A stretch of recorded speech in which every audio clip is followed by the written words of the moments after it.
Saudara, hari ini perenungan kita adalah ikutlah aku.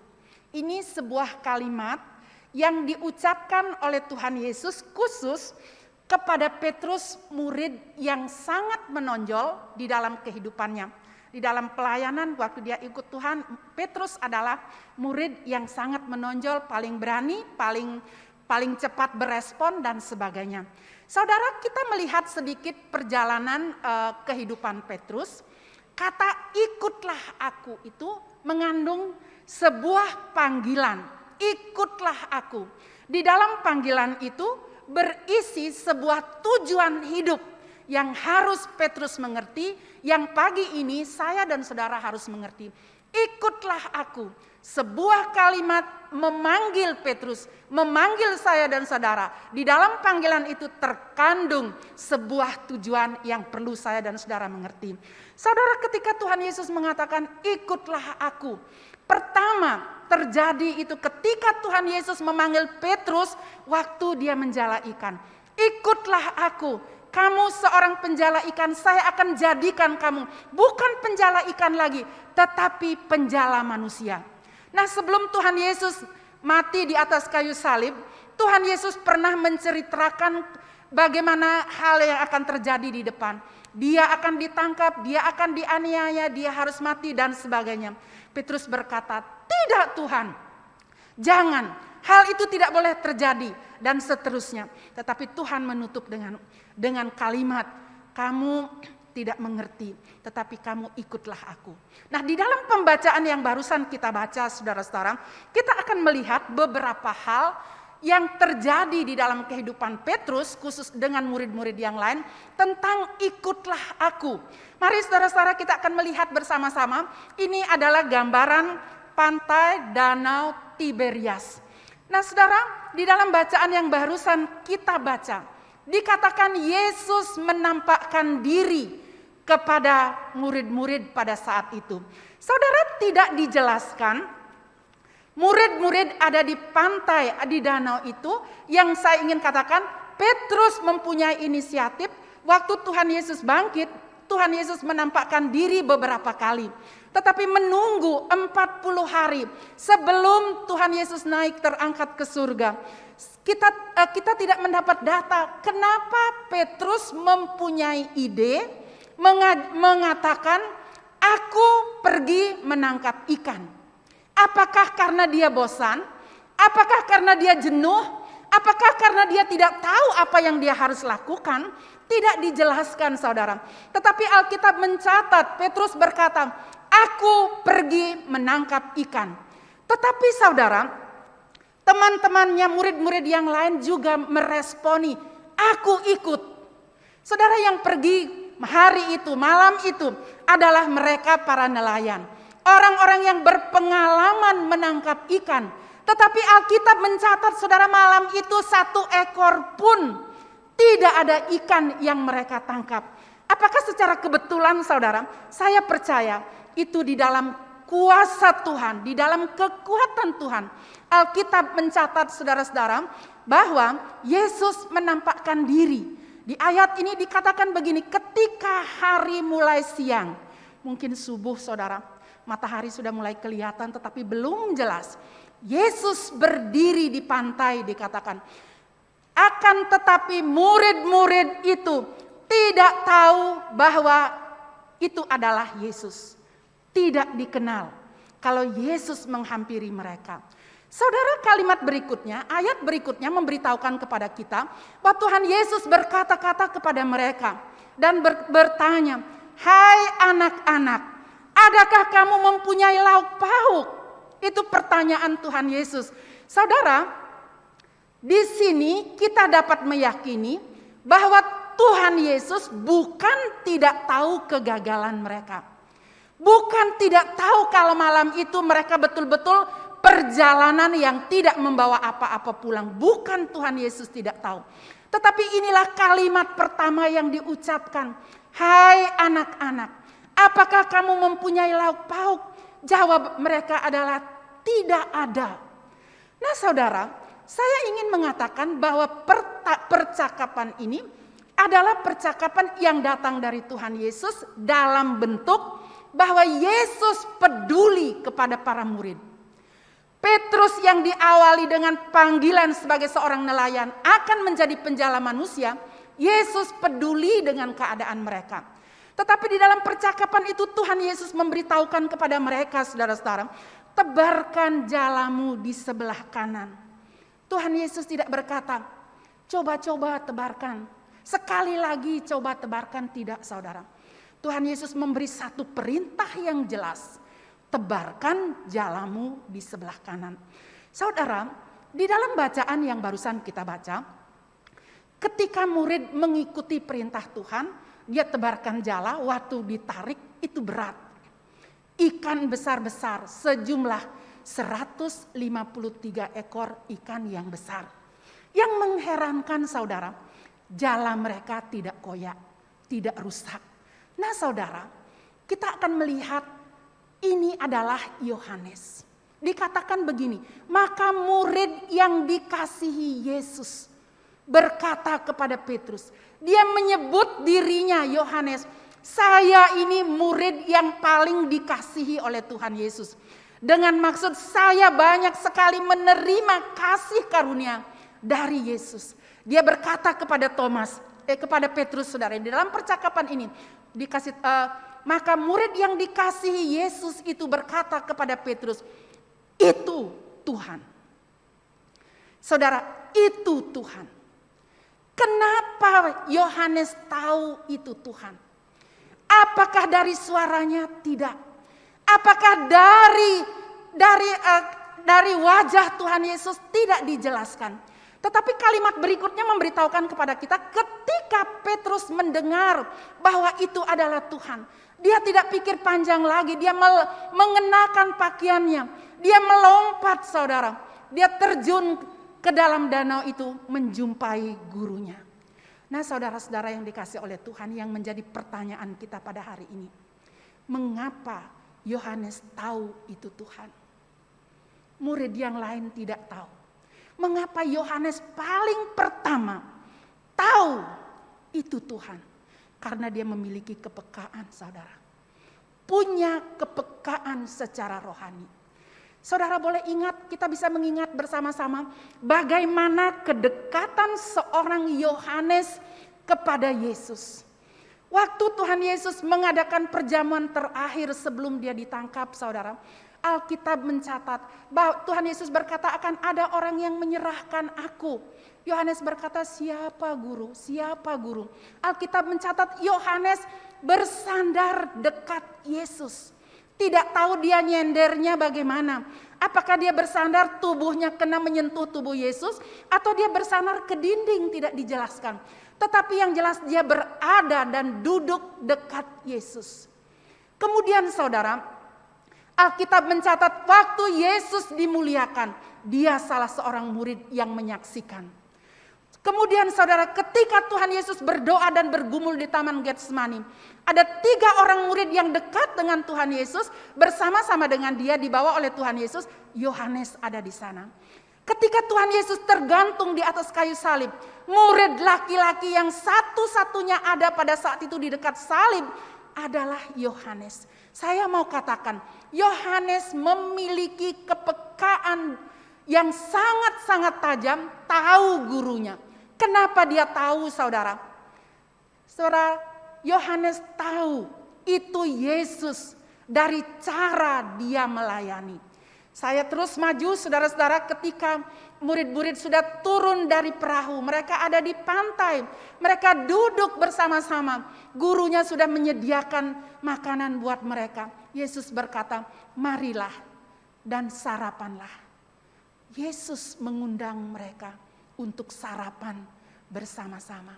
Kemudian cara Yesus melayani juga, saudara-saudara, dikatakan Yesus maju ke depan.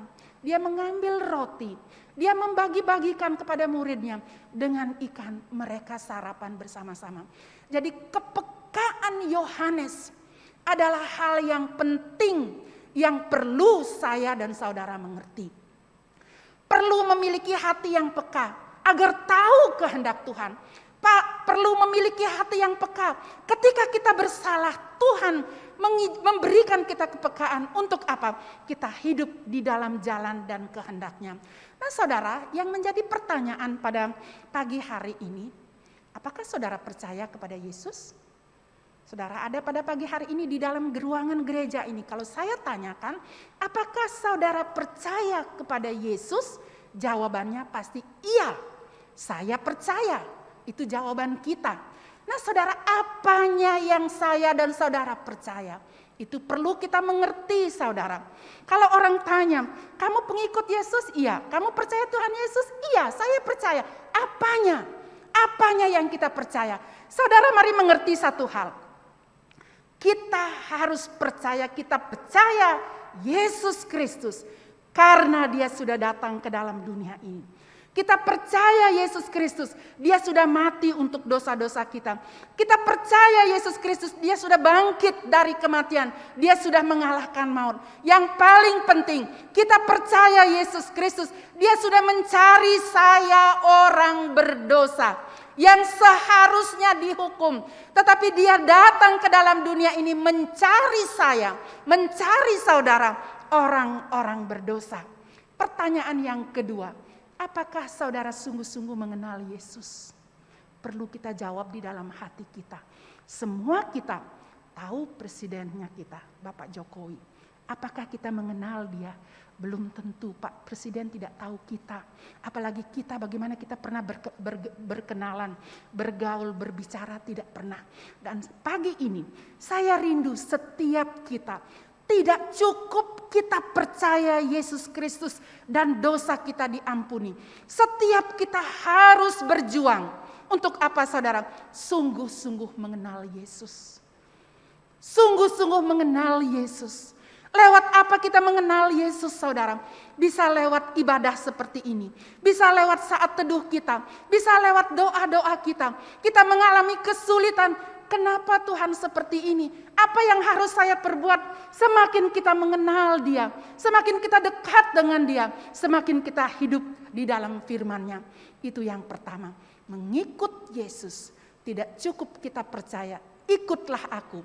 Tidak cukup kita hanya percaya, kita harus dekat dan mengenal Dia. Mengenal Yesus dan mengenal kehendak-Nya. Yang kedua saudara, kita akan belajar tentang mengasihi Yesus. Kita tahu saudara-saudara, ayat yang barusan kita baca, Yesus secara khusus mengadakan percakapan dengan Petrus. Sesudah sarapan, jadi semua sudah makan saudara. Sudah makan roti, Tuhan Yesus sudah sediakan roti, sudah panggang roti, panggang ikan. Percakapannya banyak yang kita tidak tahu apa yang dibicarakan. Tetapi kita akan melihat bersama-sama percakapan khusus dengan Petrus saudara. Dikatakan sesudah sarapan, Yesus berkata kepada Simon Petrus. Yesus bertanya, Simon anak Yohanes, apakah engkau mengasihi aku lebih daripada mereka ini? Ada Yohanes saat itu, ada murid-murid yang lain saat itu. Apakah engkau mengasihi aku lebih daripada mereka ini? Saudara, jawaban Petrus dengan tegas, saudara, dengan percaya diri. Dia berkata, benar Tuhan, engkau tahu bahwa aku mengasihi engkau. Kemudian kata Yesus kepada Petrus, gembalakanlah domba-dombaku. Saudara, Petrus dengan tegas mengatakan, benar Tuhan, engkau tahu bahwa aku mengasihi engkau. Yesus memberikan satu tugas, gembalakanlah domba-dombaku. Nah saudara, percakapan ini tidak satu kali, pertanyaan ini tidak satu kali, tetapi 3 kali saudara. 3 kali Yesus bertanya. Sampai Alkitab mengatakan, maka sedihlah hati Petrus karena Yesus berkata untuk ketiga kalinya, apakah engkau mengasihi aku? Dan ia berkata kepadanya, ini kalimat yang diucapkan oleh Petrus, Tuhan, Engkau tahu segala sesuatu. Engkau tahu bahwa aku mengasihi engkau. Waktu kita membaca bacaan ini saudara, kalau saudara membaca, saudara membayangkan pada saat itu, mungkin Petrus air matanya mau jatuh. Mungkin saudara. Tetapi yang menjadi pertanyaan, kenapa Tuhan Yesus harus mengulangi pertanyaan ini sebanyak 3 kali? Kenapa bukan 1 kali? Kenapa bukan 2 kali? Kenapa 3 kali saudara? Tuhan Yesus ingin memulihkan Petrus. Dia pernah gagal, tetapi itulah Tuhan kita. Dia menggiring kita kepada satu keputusan yang membawa keuntungan kepada kita, supaya kita betul-betul meresapi, mengenal apa yang Tuhan Yesus tanyakan. Saudara, bersyukur sekali kita melihat kasih Tuhan yang begitu besar, saudara. Tuhan Yesus tidak berkata, Petrus, apakah engkau akan menyangkal aku lagi? Tuhan Yesus juga tidak bertanya, Petrus, kenapa engkau menyangkal aku lagi? Menyangkal aku waktu itu, Tuhan Yesus tidak bertanya seperti itu. Tetapi dia bertanya, menanyakan sebuah kasih, sebuah hati, sebuah respon. Bagaimana Yesus membawa Petrus kepada satu pemulihan. Saudara, ada beberapa ayat yang memberikan penjelasan kepada kita tentang Petrus. Waktu Tuhan Yesus bercakap-cakap dengan muridnya, dia berbicara tentang penderitaannya, tentang kematiannya, tentang apa yang akan terjadi di depan saudara. Petrus dengan enteng, dengan lantang, dengan berani, kalau boleh saya katakan dengan sombong dia katakan, Guru, aku akan memberikan nyawaku bagimu. Itu kalimat yang lantang. Kemudian dia juga pernah berkata, saudara-saudara, biarpun mereka semua tergoncang imannya karena engkau, aku sekali-kali tidak. Itu kata-kata yang Petrus pernah janjikan kepada Yesus sebagai gurunya. Di dalam pertemuan ini saudara, Tuhan Yesus ingin cabut semua kesombongan-kesombongan yang ada di dalam hati Petrus. Tuhan ingin mengikis keangkuhannya Petrus. Tuhan ingin mengubah Petrus dari seorang nelayan, dari seorang penjala ikan. Tuhan sedang mempersiapkan dia agar nanti dia menjadi penjala manusia. Saudara, kalimat yang diucapkan oleh Tuhan Yesus adalah, apakah engkau mengasihi aku? Di dalam hal ini saudara, pertanyaan itu sekali lagi Yesus ingin memulihkan Petrus, mengembalikan dia kepada panggilannya. Panggilan Petrus bukan dia kembali menjala ikan, tetapi panggilan Petrus adalah menjadi penjala manusia. Dia akan dipakai oleh Tuhan, dia akan diubah oleh Tuhan. Tuhan memberikan dia sebuah tugas untuk menggembalakan domba-dombanya Tuhan. Nah, saudara-saudara yang saya kasih di dalam Tuhan, kita melihat perjalanan Petrus, saudara-saudara, di dalam pelayanannya. Sejak perjumpaan Petrus dengan Tuhan Yesus. Di dalam Kisah Rasul, saudara, kita melihat pelayanan Petrus. Waktu Roh Kudus sudah dicurahkan, dia berdiri di depan orang banyak menjelaskan bahwa mereka bukan mabuk, tetapi Roh Kudus menyertai dia. Ribuan orang percaya kepada Tuhan. Di dalam pelayanan Petrus banyak mujizat, saudara, yang dinyatakan lewat pelayanan Petrus. Pemulihan itu terjadi di pasal 21. Nah, saudara-saudara yang saya kasih dalam Tuhan, pagi ini saya ingin melihat bersama-sama hidup saya, hidup kita semua. Kalau seandainya Tuhan bertanya kepada saudara pada pagi hari ini, saya membayangkan saudara, mata Tuhan bertemu dengan matanya Petrus. Mata Petrus juga menatap mata gurunya. Apakah engkau mengasihi aku? Kalau hari ini saudara-saudara, Tuhan bertanya kepada saudara, menyebut nama saudara. Menyebut nama saudara satu persatu. Dia tidak menyebut kita secara umum jemaat Tuhan di sini, tidak. Dia tanya kita satu persatu, dia sebut nama kita. Apakah engkau mengasihi aku? Kira-kira jawaban saudara apa? Apa yang kita jawab saudara? Apakah kita mengatakan benar Tuhan, aku mengasihi engkau? Apakah seperti itu jawaban kita saudara-saudara? Saya percaya setiap kita memiliki jawaban. Setiap kita patut menjawab. Tidak cukup kita percaya kepada Tuhan Yesus, diampuni dosa-dosanya, kita stop. Tetapi Tuhan mau saya dan saudara mengasihi Dia. Mengasihi Dia. Kalau kita katakan ya Tuhan, ya Guru, saya mengasihi engkau. Tuhan akan jawab, gembalakanlah domba-dombaku. Saudara, Tuhan memberikan sebuah tanggung jawab, gembalakanlah domba-dombaku. Ada keluarga kita, ada kelompok share kita yang menjadi tanggung jawab kita. Di dalam saudara bekerja, di dalam saudara berusaha, ada orang-orang di sekitar saudara yang Tuhan tanam, yang Tuhan tempatkan. Saudara dipanggil untuk memperhatikan mereka. Kita tidak berkata yang penting saya selamat.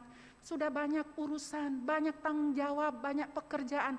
Untuk apa saya pusing-pusing lagi urus orang lain? Saudara, untuk membuktikan kasih kita. Kasih itu tidak bisa diukur saudara. Kita harus belajar memperhatikan orang lain. Mempraktekkan kasih itu di tengah-tengah keluarga, di kelompok share kita. Saudara, mari bayangkan. Seorang gembala, dia menggembalakan dombanya. Dia akan lihat, oh ini domba dia lari, saya harus bawa dia kembali. Oh ini domba tidak kelihatan, oh saya harus cari dia. Oh ini domba lapar, saya harus kasih makan dia. Ini domba sakit, harus perhatikan di dalam kelompok share. Keluarga kecil saudara di dalam kelompok share. Bertumbuhlah, saling membangun iman. Itu panggilan hidup kita. Itu tugas kita. Itu cara kita menunjukkan kasih kita kepada Tuhan. Tidak ada cara lain saudara. Itu cara kita membuktikan kalau kita mengasihi guru kita. Saudara tidak tahu hati saya. Apakah saya ini sungguh-sungguh mengasihi Tuhan? Saudara tidak tahu. Saya juga tidak tahu saudara. Tetapi Tuhan memerintahkan bertanya pada pagi hari ini. Apakah engkau mengasihi aku? Kita akan jawab apa? Kita akan jawab, iya Tuhan. Engkau tahu segala sesuatu bahwa aku mengasihi engkau. Mari dengan bersandar kepada Tuhan. Minta kekuatan dari Tuhan saudara. Agar waktu-waktu yang kita lewati, kita bisa berbagi kasih. Bisa peduli kepada orang lain. Bisa memperhatikan orang lain. Bisa melakukan sesuatu buat orang-orang yang ada di sekitar kita. Paling tidak saudara. Yang paling murah bisa mendoakan mereka. Tetapi kadang yang paling sulit kita lakukan saudara. Mari kita memohon kepada Tuhan agar Tuhan menolong saya dan saudara. Nah saudara, ayat sebelumnya ini kalau kita membaca, tadi saya katakan bahwa perjumpaan Petrus ini dengan Tuhan Yesus adalah pemulihan. Di ayat sebelumnya ini katakan begini saudara. Waktu engkau muda, orang lain mengikat pinggangmu. Ini nubuat tentang Petrus. Waktu engkau muda, engkau mengikat pinggangmu. Kamu bisa pergi kemana yang engkau suka. Tetapi waktu engkau tua, engkau akan mengulurkan tanganmu. Orang lain akan mengikat engkau, membawa kamu ke tempat di mana tidak engkau sukai. Ini berbicara saudara-saudara nubuat pelayanan Petrus sesudah Tuhan Yesus naik ke surga. Menurut sejarah gereja saudara, memberikan penjelasan bahwa Petrus di dalam pelayanannya dia akan mati syahid.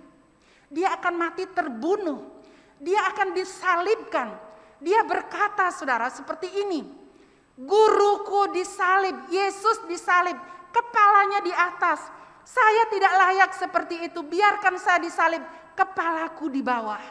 Saudara, dia membuktikan kasihnya kepada gurunya di dalam pelayanannya. Nah saudara, mari kita pindah ke bagian berikutnya, bagian yang terakhir.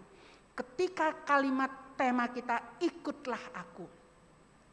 Waktu itu saudara-saudara, setelah Yesus selesai menjelaskan, menubuatkan bagaimana pelayanan Petrus, Tuhan Yesus berkata, ikutlah aku. Saya membayangkan Tuhan Yesus jalan begini ya, ikutlah aku. Petrus ada di belakangnya, ikut Tuhan Yesus. Tetapi saudara, ayat ini memberitahukan kepada kita, ketika Petrus berpaling, ia melihat Yohanes juga ikut. Waktu Tuhan Yesus bilang, ikutlah aku. Tuhan Yesus tidak bilang, Petrus ikutlah aku, Yohanes ikutlah aku, Nathanael ikutlah aku. Tidak. Dia berkata hanya kepada Petrus, ikutlah aku. Tetapi di sini dikatakan Petrus berpaling. Dia noleh, Yohanes ikut. Langsung pikirannya, Yohanes ikut. Dia tanya Tuhan Yesus, dia bertanya kepada gurunya, Tuhan, apa yang akan terjadi dengan dia ini? Apa yang akan terjadi dengan Yohanes, Tuhan? Tuhan Yesus menjawab dengan tegas, saudara. Itu bukan urusanmu, tetapi engkau ikutlah aku. Petrus, kamu lihat itu Yohanes. Kamu bertanya apa yang akan terjadi dengan dia. Itu bukan urusanmu, Petrus. Saya berbicara sama kamu, kamu ikutlah aku. Saudara, satu pernyataan yang tegas, satu kalimat yang tegas. Kalau boleh dikatakan satu kalimat yang sangat keras menegur Petrus pada saat itu. Supaya dia mengikut Yesus. Saudara, ikutlah aku. Saya tambahi dengan satu kata, fokus. Petrus dipanggil untuk hidup, fokus dan setia. Tidak goyah, berani menghadapi tantangan seperti yang dilakukan Yesus ketika menghadapi salib. Petrus telah membuktikan, saudara, kasihnya kepada Yesus. Saya senang sekali dengan gambar ini, saudara. Saudara perhatikan bagaimana kasih Yesus kepada Petrus. Bagaimana Petrus dengan gurunya. Ketika dia ditegur, kok tidak usah pusing Yohanes, kalau bahasanya kita di Makassar. Kok jangan pikir dia, jangan lihat dia, kok tidak perlu tahu Petrus, tapi kau ikut saya. Itu kira-kira kalimat kita kalau kita bahasakan pada pagi hari ini, saudara. Lihat tangannya Petrus. Saya tidak tahu hatinya hancur, hatinya luluh, tapi kita melihat di sini Tuhan tidak mengingat-ingat dosa dan kegagalannya Petrus. Tuhan tidak meragukan kemampuannya Petrus. Tetapi pertemuan ini adalah pertemuan memulihkan, mengembalikan Petrus kepada panggilan awal untuk menggembalakan domba-dombanya Tuhan. Saudara, ikutlah aku. Ini panggilan Tuhan untuk saudara dan saya. Mengapa kita perlu ikut Tuhan, saudara? Mengapa? Itu pertanyaan. Karena dia memberikan keselamatan. Kenapa kita perlu ikut Tuhan? Karena dia memberikan kita kekuatan, saudara. Waktu kita ada di dalam dunia ini, dia tidak tinggalkan kita. Dia berikan kita sebuah tugas. Tetapi Tuhan juga memberikan saya dan saudara kekuatan. Setiap kita harus memupuk di dalam diri kita masing-masing kerelaan untuk tunduk dan taat kepada Allah kita. Ikutlah Tuhan. Mengikut Tuhan dibutuhkan kita memiliki kepekaan agar kita mengenali Yesus dan kehendaknya. Ada banyak kehendak Tuhan, ada banyak peluang, ada banyak kesempatan yang Tuhan ingin saya dan saudara mengasah kepekaan kita. Kita perlu mengenal guru kita. Bagaimana caranya? Di dalam saat teduh. Jangan lari-lari, saudara. Jangan terburu-buru, saudara. Ambillah waktu, sediakan waktu terbaik supaya saudara bisa berbicara dengan guru saudara. Menceritakan kecemasan, menceritakan kekecewaan, menceritakan ketakutan kita. Itulah kita perlu mengenal dia agar saya dan saudara bisa mengenal kehendaknya. Yang kedua, saudara, kita perlu mengasihi Yesus. Ketika saya dan saudara mengatakan saya mengasihimu, di dalam waktu yang bersamaan ada sebuah tugas, ada sebuah panggilan untuk menggembalakan domba-dombanya. Mulailah dari keluarga kita, saudara. Kita tidak cukup memberikan keluarga kita kebutuhan jasmani mereka. Tidak cukup kita menyekolahkan anak-anak anak-anak kita, mereka membutuhkan Kristus. Mulailah menggembalakan anak-anak kita, memastikan mereka hidup di dalam Tuhan. Gembalakanlah orang-orang yang ada di sekitar kita yang Tuhan percayakan kepada saya dan saudara. Kemudian berfokuslah mata kita melihat Dia. Berat pasti, sulit pasti, tetapi indah ketika kita berjalan di dalam rencana kehendak Tuhan. Pastikan fokus kepada Tuhan. Kalau pagi ini saudara dan saya datang dengan beban pergumulan, tetaplah berkata, Tuhan, saya mau mengenal Engkau. Saya mau ikut Engkau, saya mau mengenal-Mu Bapa. Saya mau mengasihi Engkau, saya mau mencoba, saya akan melakukan firman. Saya mau fokus sepanjang hidup saya, hidup kita mengenal Tuhan. Saudara, satu pujian yang tadi dinyanyikan sebelum firman Tuhan, pujian itu tentang mengikut Yesus. Semua karena anugerah-Mu, saya dan saudara hari ini hidup karena anugerah Tuhan. Ada makanan, ada minuman, ada selimut yang menghangatkan kita. Itu anugerah Tuhan. Saya rindu setiap kita bawa hidup kita. Kita mau katakan, saya mau lebih mengenal-Mu Tuhan. Percaya di dalam rencana dan kehendak Tuhan, Dia akan memberikan saudara dan saya